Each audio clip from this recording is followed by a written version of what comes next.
In our first annual report, available at 2021.CopterSpotter.com, I cover some of the key metrics of the data we collected this year, but right now, I just want to take a moment to talk about what we are doing and why.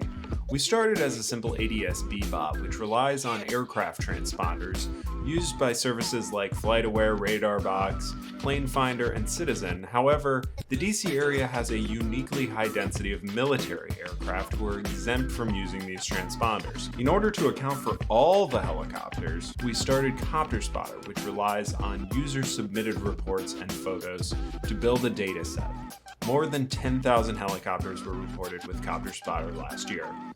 Mid-year, we also started archiving and transcribing radio calls from DCA Tower, which can narrow down the mission of helicopters as well as tell us what routes and zones they fly most often. Washington Tower, Nighthawk 3, single HMAF Anacostia, request route 1, look up to zone 2. We also automatically report departures and arrivals from the public presidential schedule, though taken with a grain of salt because they can use the motorcade alternatively in bad weather.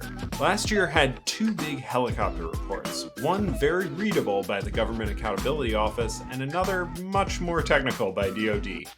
Annotated links can be found in our report.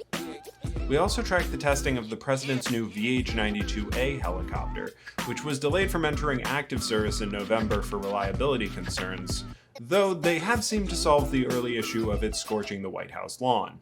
Finally, our users, and I'm sure DC residents at large, would like to congratulate the U.S. Air Force 1st Helicopter Squadron on being 2021's most spotted helicopter of the year. DC residents have grown accustomed to the unique sound signature of this Vietnam-era bird circling at all hours of the day. Quite a few have remarked that they like to pair it with CCR's Fortunate Son. Thank you to all of our Patreon supporters and everyone who spotted a helicopter with us last year. The full report can be read at 2021.CopterSpotter.com.